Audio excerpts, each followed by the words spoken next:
नमस्कार विद्यार्थी मित्रांनो, competitive exam tricks with Nagesh sir चॅनलवरती मी तुमचा भाव तुमचा अगदी मनापासून स्वागत करतो. पाठीमागच्या व्हिडिओला तुम्ही दिलेल्या प्रतिसादाबद्दल तुम्हा सर्वांसमोर आज मी नतमस्तक आहे. तर जास्त वेळ न घेता चला व्हिडिओला सुरुवात करूया. टान. ओके. बघा, कालचा मी व्हिडिओ बनवताना काय जाणवलं मला की माझा व्हिडिओ खूप मोठा व्हायला लागलाय. ओके, त्यामुळे मी तुम्हाला माहिती आहे काल मी 2 पानं राखून ठेवलेली. तर त्या 2 पानामध्ये काय आहे आणि खूप छान व्हिडिओ होणार आहे, त्यामुळे पूर्ण व्हिडिओ नीट बघायचा. ओके, बघा थोडक्यात मी जरा बोलतो. पाठीमागचा व्हिडिओ तुम्हाला माझा एवढा आवडायला लागलाय मित्रांनो, मला खूप खूप म्हणजे खूप छान वाटते त्याच्याबद्दल. ओके, त्यामुळे तुम्ही माझा कॉन्फिडन्स एवढा बूस्ट केलाय ना, असं वाटतं की तुम्हाला किती द्यावं आणि किती नको. ओके, आता एक्झाम आपल्या राज्यसेवेची जवळ आलेली आहे, मी सुद्धा एक्झामला आहे, त्यामुळे जेवढा म्हणजे आपल्याला तेवढा जास्त वेळ देता येत नाही. ओके, पण तेवढ्यातनं पण मी वेळ काढतोय तुमच्यासाठी. माझ्यामुळे तुम्हाला काहीतरी फायदा होतोय ह्याचं समाधान इतकं म्हणजे मिळतंय ना, म्हणजे तुम्ही कल्पना सुद्धा करू शकत नाही.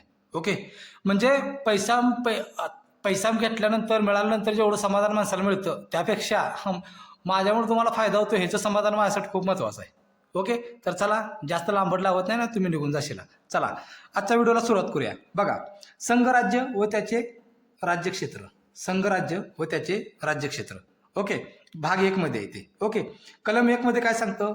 इंडिया अर्थात भारत हा राज्याचा संघ असेल, पण तो कोणत्या राज्याचा संघ असेल हे सांगितलेलं नाही. ओके, कोणत्या राज्याचा संघ असेल हे सांगितलेलं नाही. बघा, रिपीट, राज्यघटनेमध्ये पूर्ण वाक्य व्यवस्थित कॉन्सन्ट्रेशन करून वाचायचं, कारण सर्वात जास्त कन्फ्युजन आयोग जर करत असेल तर राज्यघटनेमध्ये करतं. त्यामुळे बारकाव्यावरती मी जे सांगतोय त्याच्यावरती पूर्ण फोकस करा. ओके, मनामध्ये कोणताही विचार येऊन देऊ नका मी सांगत असताना. ओके, चला बघा, कलम 1 मधलं उपकलम 3 जे आहे त्याच्यामध्ये काय सांगितलं? राज्यक्षेत्र. राज्यक्षेत्रामध्ये काय काय येतो? घटक राज्याची राज्यक्षेत्रे, केंद्रशासित प्रदेश आणि संपादित केली जातील अशी अन्य राज्यक्षेत्रे. ओके, संपादित केली जातील अशी अन्य राज्यक्षेत्रे. आणि भारताच्या संघ याच्यामध्ये काय काय येतं? तर केवळ घटक राज्यांचा समावेश होतो. बघा, रिपीट, राज्यक्षेत्रामध्ये 3चा समावेश होतो आणि संघामध्ये फक्त केवळ घटक राज्यांचा समावेश होतो. म्हणजे तुम्हाला लक्षात आलं पाहिजे काय? तर भारताच्या राज्यक्षेत्राची व्याप्ती ही भारताच्या संघापेक्षा जास्त आहे. ओके, आयोग प्रश्न विचारताना कसं विचारतं लक्षात ठेवा मित्रांनो. प्रश्न कसा विचारला जातो? भारताचे संघ हे राज्यक्षेत्रापेक्षा मोठा आहे. इथंच कन्फ्यूज होतं पोरांचं. Point clear? ओके, कन्फ्यूज अजिबात व्हायचं नाही. चला, कलम 2.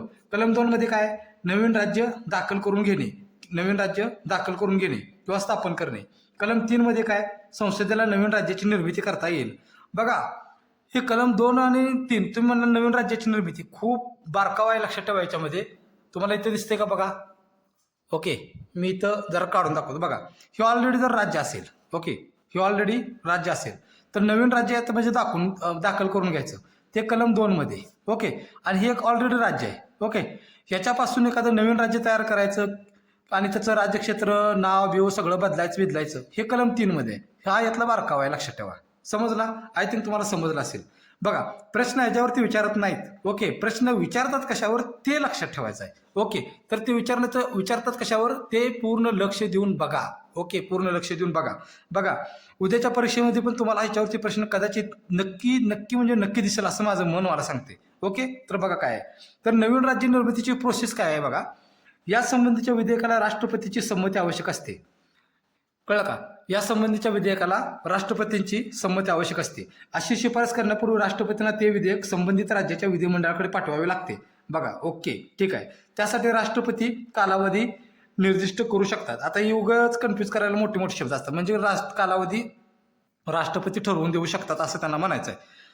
प्रश्न इथंच तयार होतोय. बघा, म्हणजे ते विधेयक जर विधिमंडळाकडे पाठवलं तर त्यांचा कालावधी ठरवण्याचा अधिकार कोणाला आहे? राष्ट्रपतीला. इथं संसद केलं जातं. तुम्ही पुन्हा म्हणणार की यार पहिल्याच पानावरच माझं चुकलं, म्हणून राज्यघटना व्यवस्थित वाचायची. नंबर 3 बघा, राज्य विधिमंडळाची मत राष्ट्रपतीवर किंवा संसदेवर बंधनकारक नाही. हा जो प्रश्न नाही, हे वाक्य, ह्याच वाक्यामध्ये आतापर्यंत तुम्ही सगळे PYQ बघा, प्रत्येक PYQ बघा तुम्ही, त्या PYQ मध्ये ह्याच वाक्याने सर्वात जास्त कन्फ्यूज केले. ओके, म्हणजे काय? राज्य विधिमंडळाने दिलेला सल्ला संसदेवर बंधनकारक असतो, राज्य विधिमंडळाने दिलेला सल्ला राष्ट्रपतीवर बंधनकारक असतो. ऍक्च्युली तो नसतो. पुढे घ्या. 5 नंबर, संसद राज्याप्रमाणे केंद्रशासित प्रदेशाची निर्मिती, त्याची सीमा यात फेरफार करू शकते. ओके, पण IMP बघा, केंद्रशासित प्रदेशाच्या बाबतीत विधिमंडळात विचार घेण्याची गरज नसते. ही किती खूप महत्वाचं वाक्य लक्षात ठेवा. जेव्हा राज्यामध्ये बदल करायचा आहे तेव्हा विधिमंडळाची परमिशन घ्यावी लागते, पण जेव्हा केंद्रशासित प्रदेशाच्या बाबतीत काहीतरी निर्णय घ्यायचा आहे, ओके, त्यावेळी तिथल्या विधिमंडळाचा विचार घेण्याची गरज अजिबात लागत नाही. Point clear? ओके. ह्यासाठी करण्यात आलेला कायदा घटना दुरुस्ती समजली जाणार नाही. ओके. कशासाठी? नवीन राज्याची निर्मिती करण्यासाठी आलेला कायदा घटना दुरुस्ती समजला जाणार नाही. ओके. बरं, याचंच मी शॉर्टकटमध्ये आपण असं लक्षात ठेवू शकतो. कसं बघा, बघा हे दिसते का? ओके. बघा म्हणजेच काय, राज्य निर्मिती विधेयकाबाबत तरतुदी बघा. राष्ट्रपतीची संमती आवश्यक असते, हा पहिला पॉईंट आहे. हे विधेयक सामान्य असते, ओके, म्हणजे कोणत्याही सभागृहामध्ये तुम्ही मांडू शकता. ओके. संबंधित राज्याच्या विधिमंडळाकडे पाठवणे बंधनकारक आहे विचारासाठी, पण त्यांचा सल्ला बंधनकारक नाही. ह्याच्यावरती रिपीट करतोय बघा. हा, ते विधिमंडळाकडे पाठवणं बंधनकारक आहे, पण त्या विधिमंडळाचा सल्ला बंधनकारक नाही. ओके. ओके. राष्ट्रपती संमती देऊ शकतात, रोखून ठेवू शकतात, संसदेकडे पुनर्विचारासाठी पाठवू शकतात. Point clear? क्लिअर. मग या राज्य निर्मिती विधेयकाबाबत संसद म्हणजे कसा निर्णय घेते हो? साध्या बहुमताने घेते, लक्षात ठेवायचं. कसा? साध्या बहुमत. Okay. I think he concept तुम्हाला समजली असेल.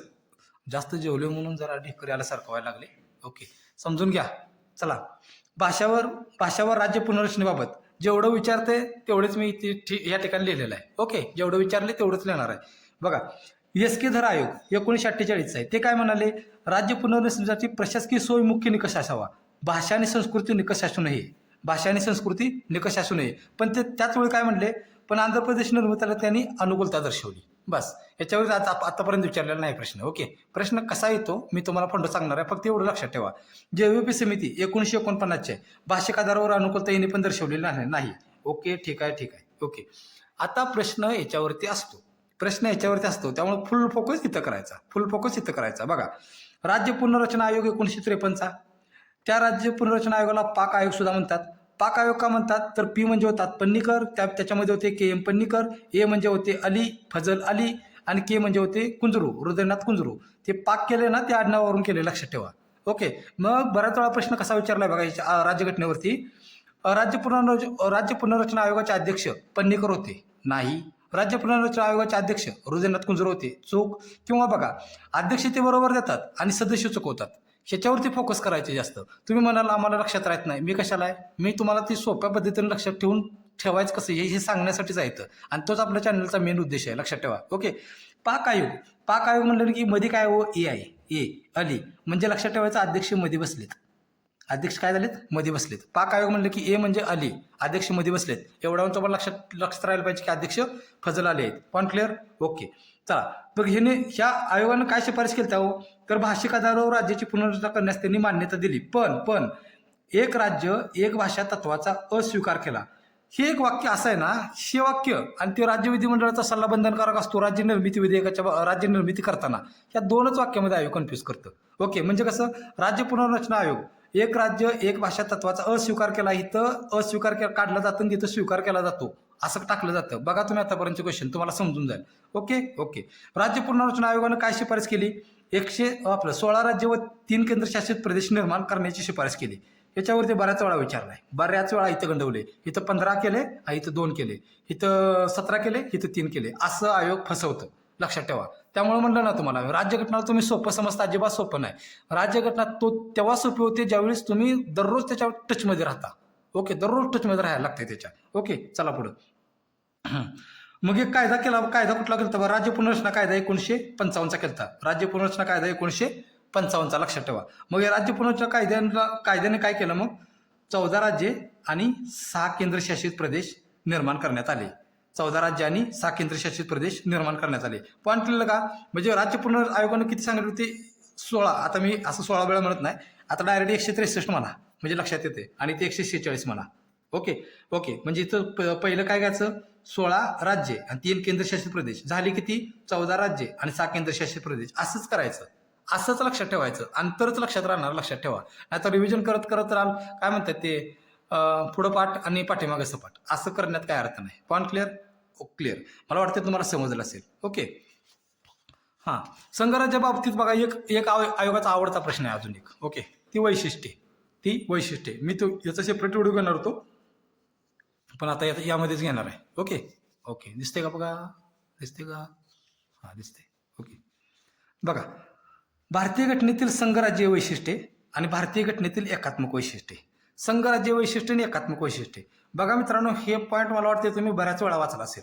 रिपीट, हा पॉईंट तुम्ही बऱ्याच वेळा वाचला असेल. ओके, पण मी अशा रीतीने तुम्हाला लक्षात ठेवायला सांगणार आहे ना, तुम्ही कधीच विसरणार नाही.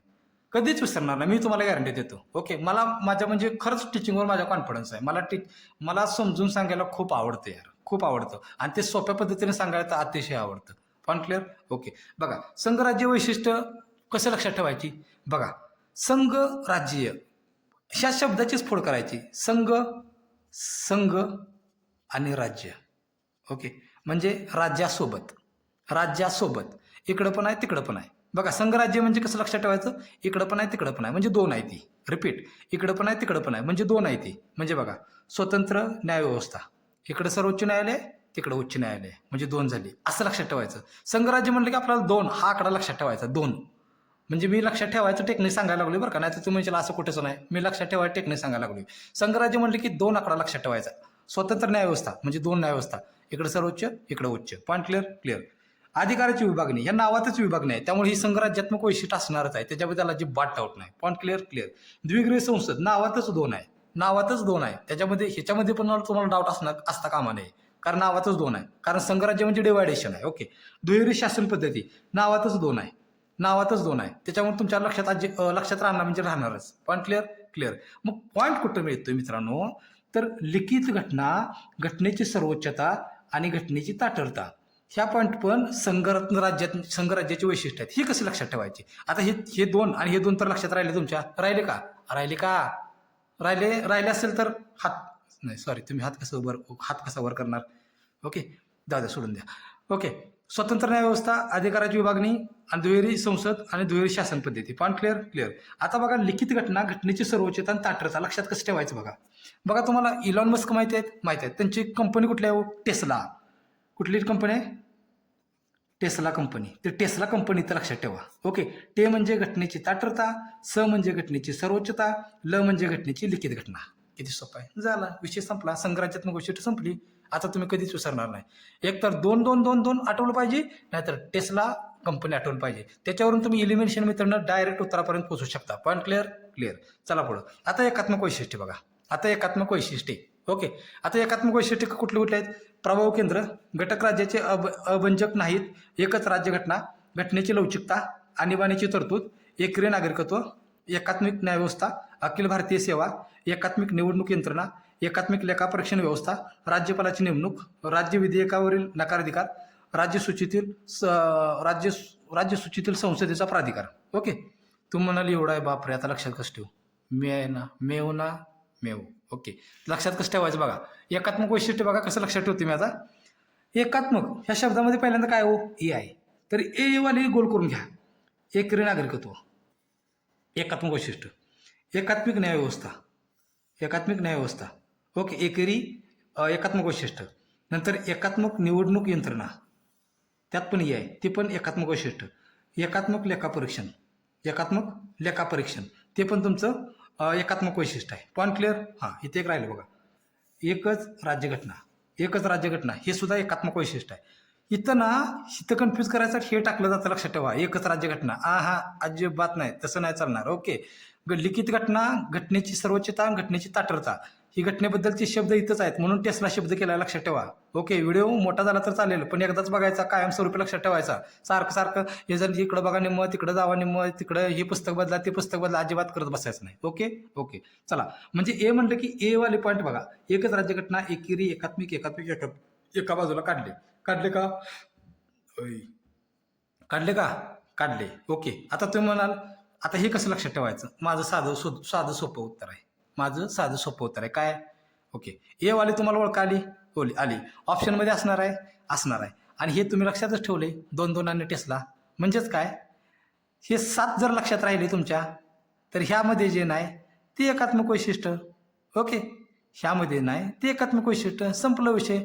एवढं जर लक्षात ठेवलं तरी बी चालतंय, आणि एकात्मक मधला ए जरी लक्षात ठेवलं तरी बी चालतंय. मग बाकीचं वरचं कशाला लक्षात ठेवायला लागलाय? काय टेन्शन आहे? ओके. बरं, आता ही घटक राज्य अभंजक नाहीत, घटक राज्य लवचिकता, हे कसं एकात्मक आहे हे सांगत बसलं तर व्हिडिओ मित्रांनो खूप लांबेल. ओके. त्यामुळे शॉर्टकटमध्ये सांगितलं मी. Point clear? क्लिअर.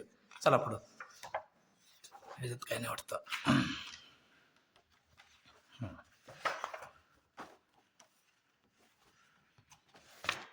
हां, हा एक आवडता प्रश्न आहे आयोगाचा. ओके, याच्यावरती प्रश्न विचारतात. ओके, अक्षर कळते का बघा बाबा. ओके, हां, राज्यांचा क्रम, राज्यांच्या निर्मितीचा क्रम कसा कसा आहे बघा. बरं, सगळ्यात अगोदर तुम्हाला एवढं तर माहिती आहे, महाराष्ट्र व गुजरात हे पहिल्या स्टार्टात निर्माण झाले. आपण पकडूया 15वे राज्य आहे. नागालँड 16वे राज्य आहे. हरियाणा 17वे राज्य आहे. ओके, एवढं ही लक्षात कसं ठेवायचं, दोनच लक्षात ठेवा. महाराष्ट्र नागालँड पहिल्यांदा येते म्हणजे काय लक्षात ठेवा, मुन्नी. पहिल्यांदा काय लक्षात ठेवा, मुन्नी लक्षात ठेवा. Point clear. क्लिअर. हरियाणा आणि मुन्नी, मुन्नी बरं, हरियाणा लक्षात ठेवा. ओके, महाराष्ट्र, नागालँड, हरियाणा, हरियाणा असं लक्षात ठेवा. मुन्नीनंतर हरियाणा एवढं लक्षात ठेवा. ओके, आता खालची राज्य लक्षात कशी ठेवायची बघा तुम्ही. बघा, हिमाचल प्रदेश आहे 18वं, मणिपूर आहे 19वं, त्रिपुरा 20वं, मेघालय 21वं, सिक्कीम 22वं, मिझोरम 23, अरुणाचल प्रदेश 24, गोवा 25, छत्तीसगड 26, उत्तरांचल 27, झारखंड 28, आंध्र प्रदेश 29. ओके, आंध्र प्रदेश 29. बघा आता दोन मित्र आहेत. एक मैत्रीण आहे, एक मित्र आहे. मैत्रीण आहे तिचं नाव आहे सिमी. सीमाचं बघा आपण म्हणजे आडनावाचं आपण सरळ नावाचं आपण पडनाव करतो तसं. ओके, सीमाचं त्याला सिमी म्हणायचं, सिमी. ओके, आणि अरुण आहे. ते दोघांची मैत्री आहे आणि मैत्री फिरत फिरत ते गोव्याला गेले फिरायला. झालं, एवढं सोपं आहे. बघा आता कसं लक्षात ठेवायचं, ते कोणी सांगितलं, हेमाने सांगितलं. कसं बघा, हेमाने कहा मैत्री में सिमी अरुण गोवा गए. मैत्री में सिमी अरुण गोवा गए. मैत्री में सिमी अरुण गोवा गए. हेमा ने कहा, हेमा म्हणजे हिमाचल प्रदेश.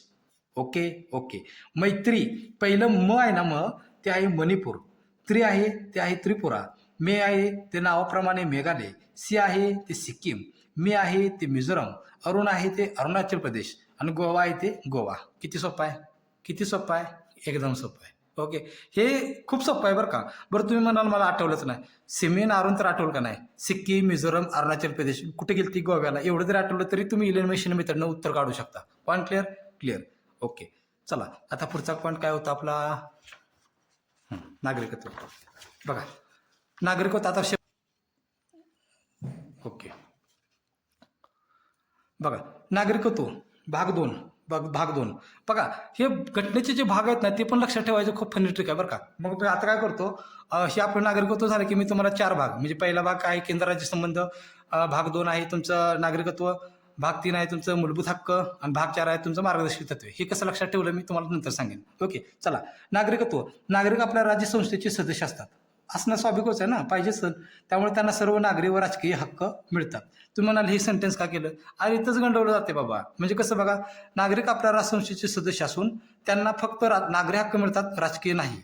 किंवा नागरिक आपल्या राजसंस्थेचे सदस्य असून त्यांना सर्व नागरी अधिकार मिळतात, पण काही राजकीय हक्क प्राप्त होतात. काही घातलं, विषय संपला. Point clear. ओके, परकीयांना सर्व नागरी व राजकीय हक्क प्राप्त होत नाहीत. लक्षात ठेवा, परकीयांना सर्व नागरी व राजकीय हक्क प्राप्त होत नाहीत. Point clear. क्लिअर. ओके, बघा केवळ नागरिकांना उपलब्ध असणारे हक्क कुठले कुठले आहेत बघा, हे पाठच पाहिजे बरं का मित्रांनो. 15, 16, 19, 29 आणि 30 हे हक्क जे आहेत ते फक्त नागरिकाला लागू आहेत. हे हक्क कुणाला आहेत, फक्त नागरिकाला लागू आहेत. Point clear. क्लिअर. बघा, नागरिकत्वामध्ये जेवढे परीक्षेला विचारतात ना, मी तेवढंच घेतलंय. कलम वगैरे काय घेत बसलो नाही. ते सोपे पण आहेत आणि ते विचारत पण नाही मोस्टली. ओके, असं माझं मत आहे, वैयक्तिक मत आहे. ओके, चला. मतदान बघा, लोकसभा आणि विधानसभा निवडणुकामध्ये नागरिकच मतदान करू शकतात. हा, करणारच ना. मग अमेरिकेचं बाहेरचं कशाला येऊन कोण आपल्या इथं आमदार खासदार निवडायला येईल का कोण मतदान करायला? नाही येणार. संसदेचे विधिमंडळाचे सदस्यत्व केवळ नागरिकच असतात. ओके, बरोबर आहे. ही काय बेसिक आहे, ह्याच्यामध्ये काय एक्सप्लेन करण्याची गरज नाही. राष्ट्रपती भारतात जो राष्ट्रपती बनतो ना, ते जन्मतत्वाद्वारे आणि स्वीकृती तत्वाद्वारे ज्यांनी नागरिकत्व प्राप्त केले ते राष्ट्रपती बनू शकतात. पण लय महत्वाचं आहे, अमेरिकेत केवळ जन्मतत्वाद्वारे नागरिक असलेलाच माणूस राष्ट्रपती बनू शकतो. Point clear. क्लिअर. हे कलम महत्वाचं आहे, लक्षात ठेवा. नागरिकत्वाबाबत कायदा करण्याचा अधिकार जर कुणाला असं विचारलं तर तो नागरिकत्वाबद्दल कायदा करण्याचा अधिकार आहे संसदेला. Point clear. क्लिअर. नागरिकत्व संपादन करण्याचे मार्ग बऱ्याच वेळा विचारलेले आहेत, बऱ्याच वेळा याच्यावरती प्रश्न आलेला आहे. कोणकोणते मार्ग आहेत? मग कोणकोणते मार्ग आहेत? जन्मतत्वाद्वारे, वंशतत्वाद्वारे, नोंदणी तत्वाद्वारे, स्वीकृती तत्वाद्वारे आणि प्रदेशाचे सामीलीकरण. हे 5 पॉईंट आहेत, लक्षात ठेवा. ह्याच्यामध्ये एक नवीन पॉईंट करायचा नाही. हाय ती वना झाली, नवीन काही ऍड करू नका मनानं. ओके, चला पुढं. मग आता नाही, पुढं नाही जाऊ. आता इथं कन्फ्यूज कसं केलं जातं बघा, कधी कधी पर्याय शब्द वापरला जातो. ओके, स्वीकृती कुठं बरं, वंश तत्वाद्वारे आहे ना, तिथं ते वारसा तत्वाद्वारे घालतात, ते पण बरोबर आहे.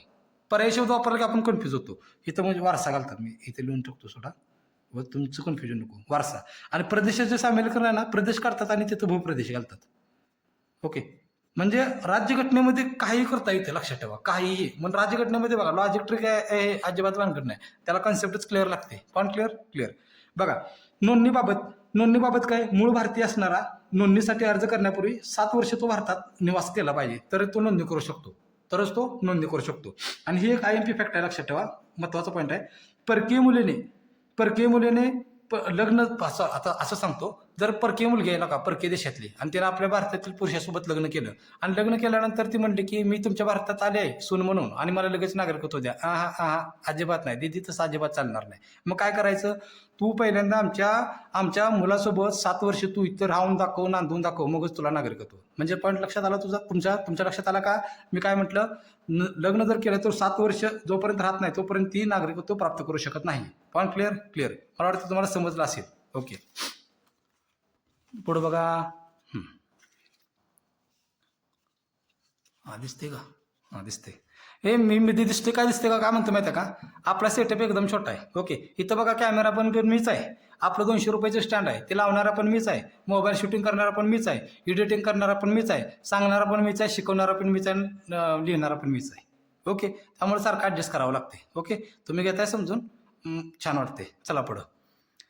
आता नागरिकत्वाचा लोप कसा होतो बघा, नागरिकत्वाचा लोप कसा होतो बघा. एक, नागरिकत्वाचा स्वतःहून त्याग केला, नागरिकत्वाचा लोप. नागरिकत्व काढून टाकलं, नागरिकत्वाचा लोप. नागरिकत्व संपुष्टात येणे, नागरिकत्वाचा लोप. या 3 मार्गाने नागरिकत्वाचा लोप होतो. Point clear. ओके, मग नागरिकत्वाचा त्याग करणे, ह्याच्यामध्ये महत्त्वाचं पॉईंट काय बघा. नागरिकत्वाचा त्याग करणाऱ्या एका माणसानं समजा नागरिकत्वाचा त्याग केला, तर त्याची जी बारकी पोरं आहेत, म्हणजे अल्पवयीन मुलं, त्यांचं पण नागरिकत्व संपतं. ती म्हणते मग पप्पा आमची यात काय चूक, तू लहान आहेस बाळा, तू अजून लहान आहेस. मग त्यानं काय करायचं, 18 वर्षात झाला की मग त्यांना अप्लाय करायचं, मग तू नागरिक होणार. Point clear clear. नागरिकत्व संपुष्टात कधी येतं, दुसऱ्या देशाचे नागरिकत्व जर स्वच्छने तू स्वीकारलंस तर तुझं नागरिकत्व संपुष्टात येतो. Okay okay. नागरिकत्व काढून घेणे, याच्यावरती आयोगानं प्रश्न ह्याच्यावरतीच पडलाय बऱ्याच वेळा, लक्षात ठेवा. प्रश्न मी फोकस करतोय ना, त्याच्यावरती तुम्ही पण फोकस करा बरं का. काय पण म्हणा, लय जेवलो आज बाबा. नागरिकत्व काढून घेणे कसं घेतलं जातं, फसवेगिरी, खोटी माहिती देऊन मिळवल्यास. ओके, दुसरं काय, संविधानाप्रती अनिष्ठा दाखवल्यास. आणि तिसरं, युद्धादरम्यान शत्रूशी बेकायदेशीर व्यापार नोंदणी, बेकायदेशीर व्यापार केल्यास. ओके, आता युद्ध चालू आहे, तू मर्द तिकडं व्यापार करायला लागला, म्हणजे काढून घेतलंच पाहिजे की. ओके, चला. नागरिक बनलेले 5 वर्षाच्या बघा, ज्याला नोंदणी आणि स्वीकृतीद्वारे नागरिकत्व बहाल केले. ओके, त्या माणसाला जर 5 वर्षाच्या आत कोणत्याही देशात बाहेरच्या 2 वर्षापेक्षा अधिक जर कारावासाची अटक झाल्यास त्याचं नागरिकत्व काढून घेण्यात येतं. की होणारच ना, चांगला आहे म्हणून आपण नागरिक करायचं, आणि भाव काय तर कांड करायचं आणि अटक व्हायचा, मग नागरिकत्व काढून घेतलंच पाहिजे की. समजते. ओके, भारतात नियुक्त करण्यात आलेल्या, हे खूप सेंटेन्स आहे बघा. भारतात नियुक्त करण्यात आलेल्या परकीय राजनैतिक अधिकारी व शत्रू परकीयांची मुले जन्मतत्वाद्वारे नागरिक होऊ शकत नाही. तिथं होऊ शकतात असं लिहिलं जातं, लक्षात ठेवा. तिथं होऊ शकतात असं लिहिलं जातं. Point clear. बघा, नागरिकत्वाबाबत जेवढं IMP आहे, जेवढं परीक्षेच्या दृष्टीने, तेवढं मी इथे घेण्याचा प्रयत्न केलाय. आठवले तेवढ्यात घेतो, नाही तर पुन्हा विसरून जाईल. बघा, मी काय मग असं म्हटलं, जे घटनेचे भाग आहेत ते कसे लक्षात ठेवायचे, पहिले 4 लक्षात ठेवा. बघा, घटनेचा भाग 1 काय, संघराज्य व राज्य. ओके, कलमाचा सांगत बसत नाही पुढची, फक्त भाग कसं लक्षात ठेवायचं बघा. भाग 2 काय, नागरिकत्व. भाग 2 काय, नागरिकत्व. ओके, आता मला सांगा, इथे दिसते का? भाग 2, पहिलं भाग काय, संघराज्य आणि राज्य. भाग 2, नागरिकत्व. बघा, भाग 1 आपण सुरुवातच ह्याच्यापासून करतोय, त्यामुळे हे कोणाचं विसरणारच नाही बाबा, कळलं का, हे कोणाचं विसरणारच नाही. आता भाग 2 पासून लक्षात ठेवायचं. भाग 2 आहे नागरिकत्व. मला सांगा, नागरिकमध्ये कोण येतात? एक होतो पुरुष, ओके, आणि दुसरे येते स्त्री. दुसरी कोण येते? स्त्री येते. Point clear. ओके, मग किती जण झाले? ही एक आणि ही स्त्री आणि पुरुष 2च नागरिक असणार ना, बरोबर, म्हणून भाग 2. Point clear. ओके, भाग 3 बघा. भाग 3 मध्ये काय लिहिले? मूलभूत हक्क. कितीमध्ये? भाग 3 मध्ये. मग तुम्ही म्हणाल आता कसं लक्षात ठेवू? आता बघा, एक वाढव जायचं नुसतं. बघा किती फनी आहे बघा ते, एक वाढव जायचं. हे तर पुरुष आणि स्त्री आहे, दोघं एकत्र आली, आता लग्न केलं, त्यांना मूल झालं. त्यांना काय झालं? मूल. म्हणजे इथं मूल आलं 3मध्ये. म्हणजे आता किती जण झाली? पुरुष, स्त्री आणि मुलं तिघं, म्हणून ही भाग 3. म्हणून ही भाग 3. पॉईंट क्लिअर समजलं असेल तुम्हाला. भाग 4 आहे तुमचं मार्गदर्शक तत्वे. भाग 4 आहे तुमचं मार्गदर्शक तत्वे. ओके. तत्वे म्हणजे काय करायचं? मा म्हणजे घ्या मामा. आता मूल झालं म्हणलं, मुलगा म्हणला मम्मी मामा कुठं आहे की मामा पुढं आहे, म्हणजे मामा इथं आला. Point clear. किती सोपं आहे बघा. हे असं काय तर लक्षात ठेवायचं. लक्षात ठेवा, मेंदूला उगाच लय ताप द्यायचा नाही. ओके, लय अजिबात नाही ताप द्यायचा. एवढं सोपं आहे ते. Point clear. बघा, एकदम सोप्या पद्धतीने मी तुम्हाला समजून सांगण्याचा या ठिकाणी प्रयत्न केला आहे. ओके. पुढचा व्हिडिओ बघा. आता मला अभ्यासातून वेळ मिळाला तर मी बनवेन. पण पाठीमागच्या व्हिडिओला खरंच तुम्ही खूप छान सपोर्ट केला यार. मला वाटत पण नव्हतं की एवढ्यात लवकर आपलं चॅनल ग्रो होईल. माझं टीचिंग तुम्हाला आवडते हेच मला म्हणजे खूप छान वाटते. एकतर आपली भाषा अशी खेड्यातली भाषा आवडेल का नाही म्हणून मी कधी आतापर्यंत आलो ना युट्यूबवर. पण तुमचे एवढ्या प्रेमानं माझं मन असं भरून गेले. माझं मन पण भरून गेले, हृदय पण भरून गेले. ओके. हां, तर चला आता आपण या ठिकाणी थांबूया. पण थांबायच्या अगोदर चॅनलला लाईक करायचं, सबस्क्राईब करायचं, शेअर करायला अजिबात विसरायचं नाही. तुम्ही ऑलरेडी माझा कॉन्फिडन्स वाढवलेला आहे. अजून मला कॉन्फिडन्स द्यायचा असेल तर चॅनलला सबस्क्राईब करा, लाईक करा आणि शेअर करा. इथंच थांबूया आपण. जय हिंद, जय महाराष्ट्र.